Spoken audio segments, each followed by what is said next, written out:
Welcome to Facts TV News, where everything is true. Brother on the run after sister found dead in St. Catherine. A 40-year-old man is on the run after his 56-year-old sister was found dead at home at Whitewater Meadows in Spanish Town, St. Catherine on Thursday morning. The deceased, Nicola, an animal groomer, was found dead by her relatives who visited her at home, the police stated. It was reported that around 11 p.m. on Wednesday, Nicola, who resides with her brother, was home when a dispute developed between the two. Police said during the dispute, a blunt instrument was used to hit Nicola on both sides of the head.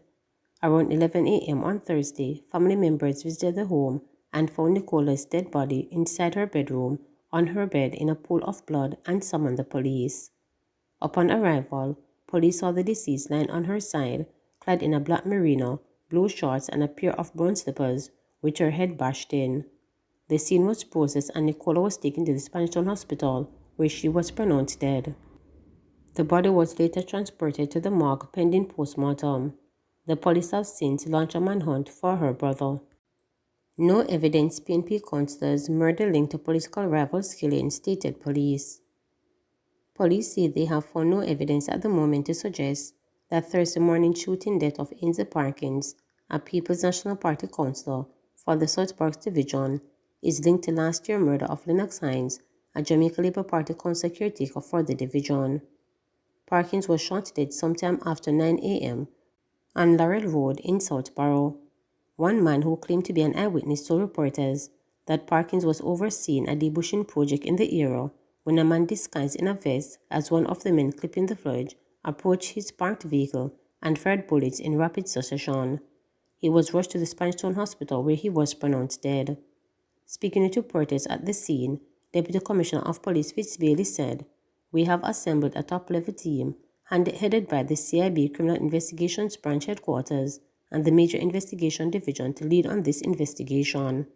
I am appealing to members of the public who may have seen or heard anything to call us at 311 or 811 with any information that you have to support this investigation."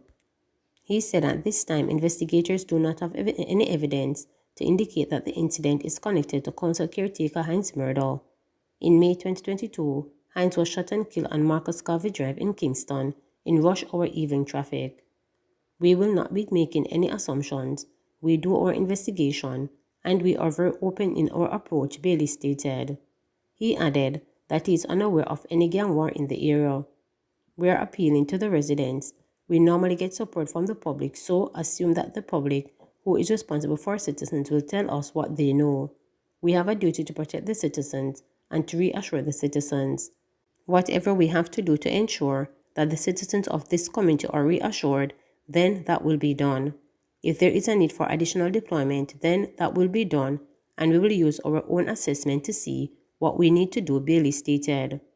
In the meantime, residents who spoke with reporters at the scene remembered the late councillor as being controversial and expressed mixed views about his legacy in the division. "Him always keep the place clean, because you see the grass right here, so him cut it up, but he is a very controversial," one man said. "If you are no PNP and him have farm work yard, then you not get it, a pure badness in push," he added, while speculating the incident to be some sort of reprisal because of the amount of enemies Parkin had gathered. However, in an earlier report, a source described Parkins as one of the best councillors in Portmore who tried to root out known violent producers.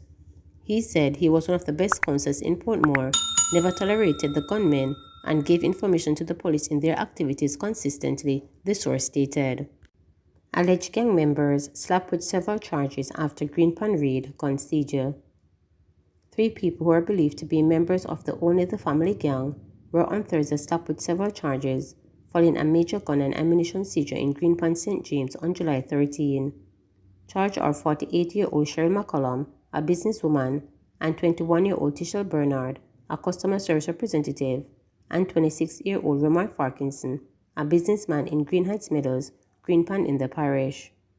The 3 were charged with stockpiling of prohibited weapons, dealing in prohibited weapons, 16 counts of possession of prohibited weapons, unauthorized possession of ammunition, possession of assorted parts of firearms, unauthorized use of premises for storage of firearms and ammunition, and possession of criminal property. Reports were that about 4:30 a.m., a team from the Joint Anti-Task Force carried out an operation at the premises occupied by the three accused. A search was conducted which resulted in the seizure of several firearms along with ammunition, monies, and other military stuff. During the operation, a Toyota Corolla motor car was also removed from the premises.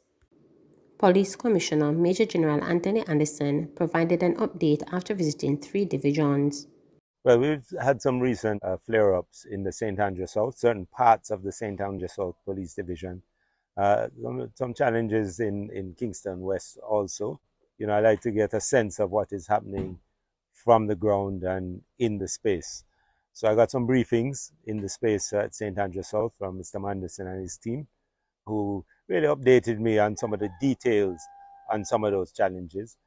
The upside of it is that in a number of cases, the persons involved are in custody at the moment, and they're going through the process and seeking to charge some people for some outstanding murders and other offenses that occurred in the space. We also looked at the area called Boat Island and went in there just to see there was a killing there.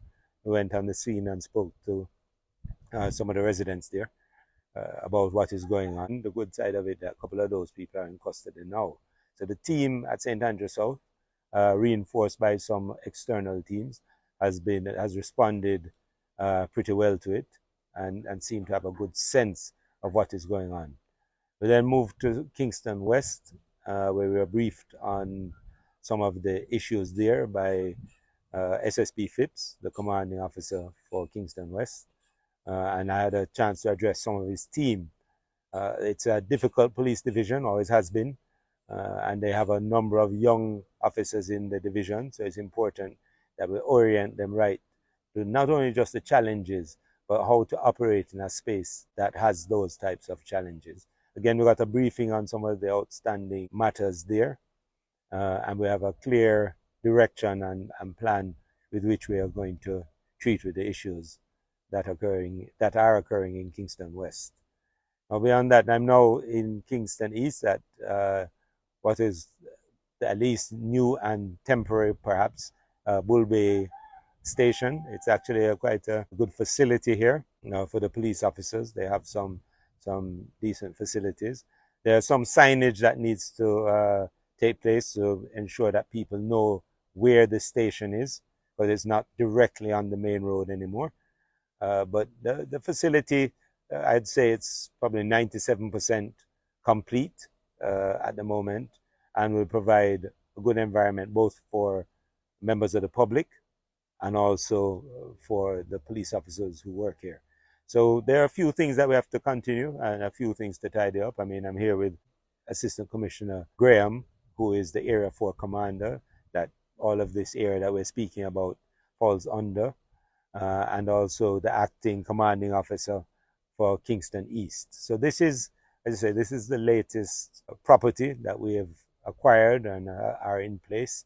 The old station has now been removed, but we can see there are opportunities here to create a good liaison with the community, and have us both share the space with ourselves, our officers, and community members. So that's what we're looking forward to. We're going to see if we can put in a police youth club here and do some other things to support the community around us.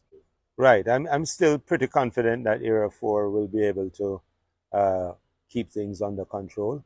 One of the key parts of keeping an area down once you have a flare is that the individuals who are involved in it can be arrested and charged for offenses. So that's important. And to do that, our intelligence machinery has to ramp up to support it. And also the communities themselves have to participate. And what was evident from the briefings is that the commanders of both of those divisions have very strong community intervention programs, and quite a degree of closeness with members of the community and leaders within the community. Yes, I mean, I was at the groundbreaking myself, and you know, this is the first time I've actually been back on site since, and it's really going apace. I spoke to the foreman on site, who was saying, it has been pretty uneventful since the start. They haven't had any events on site that are of a security concern, and they seem to be going apace. Hopefully by the end of the year we may have it. It may go over, but uh, it is moving well. And really, it's going to make a big difference to our Institute of Forensic Science and Legal Medicine. And obviously, by extension, it'll make a big difference to our whole case development process. 28-year-old man charged following shooting incident in Clarendon. A 28-year-old man has been charged after he reportedly pulled his firearm and shot at another man during a dispute in Spalding Hill, Clarendon in March. Ronaldo, of Manchester address, was charged with shooting with intent, possession of prohibited weapon, and unauthorized possession of ammunition.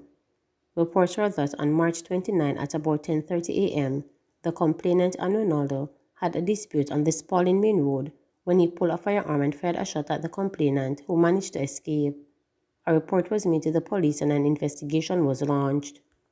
On Thursday, June 15, Rolando was apprehended by lawmen on Glencoe Road in Manchester with a homemade firearm and 112 gauge rounds.